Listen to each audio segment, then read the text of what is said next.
In today's tutorial, we will implement the weather view model that will be used to call the weather service. Create a new SwiftUI file and call the new file weather view model.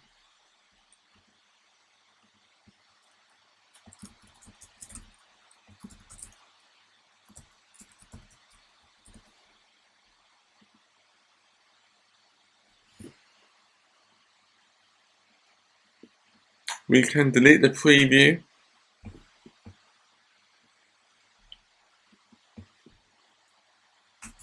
Instead of using a struct, we're using a class. And instead of implementing or inheriting from a view, we'll be inheriting from observable object, because we want to detect all of the changes that has happened on this object. So we select observable object. And also delete the lines between 11 and 13.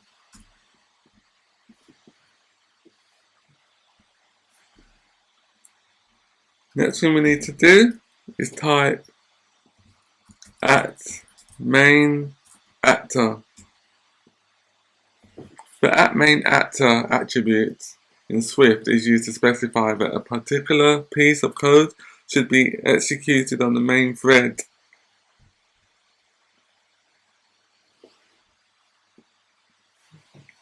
The main thread is a thread that is responsible for performing updates to the UI.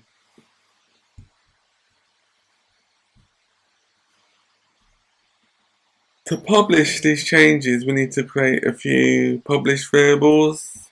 So just type in @publish var selected unit temperature unit equals .Celsius. So that's the default temperature. @publish var city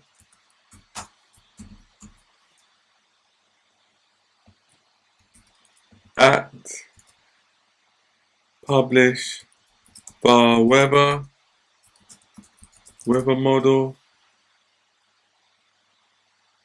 which is optional. @publish var is loading equals to false.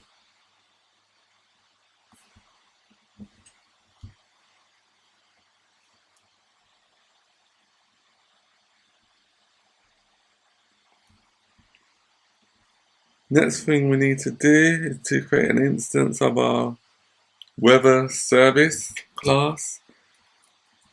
This is a private variable, private let weather service equals the weather service.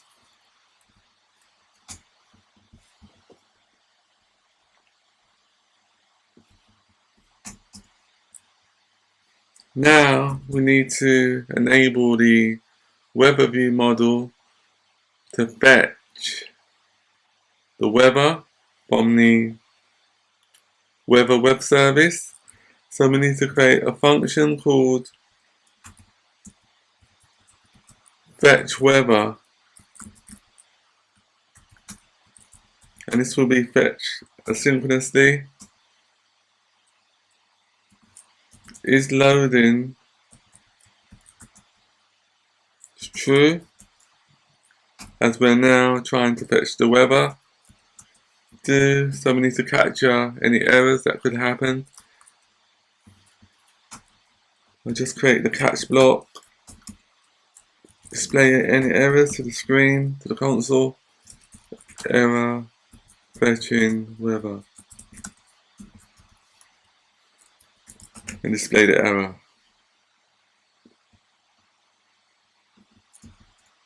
And then is loading equals false.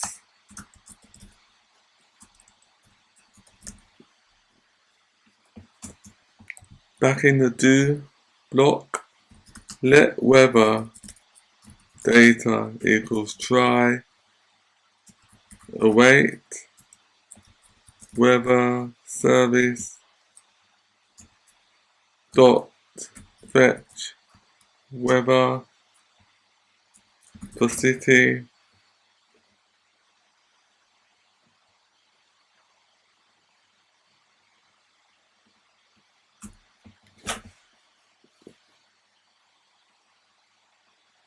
dot Celsius.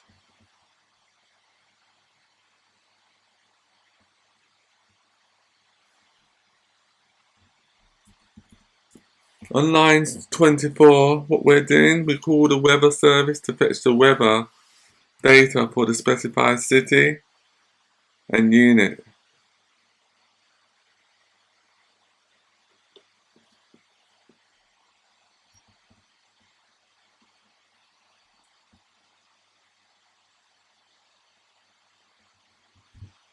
And now we need to store that fetch weather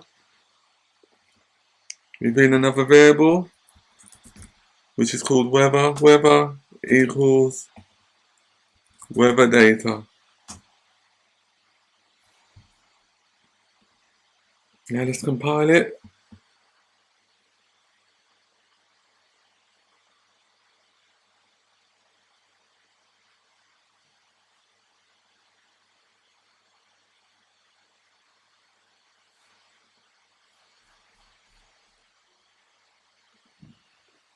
Within your weather app file, which should be similar to this one here that I'm selecting at the top here, we need to inject our weather view model as an environment object so that it's shareable within the application, within any direction. So open your weather app file and then type in the following at state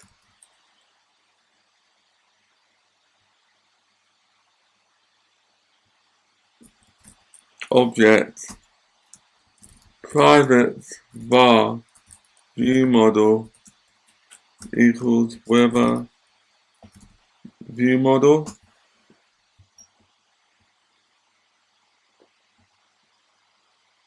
And then we will inject the actual view model within our content view dot environment object view model.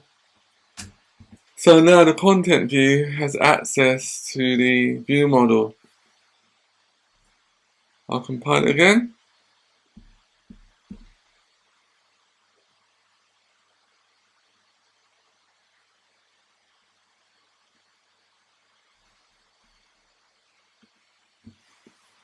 Next week we will start on the content view to enable more interaction within the application.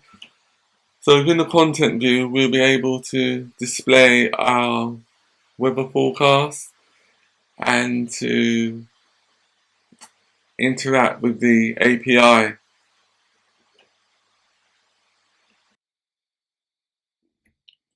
Thank you for joining us. If you found this tutorial helpful, please comment, like and subscribe. See you next week.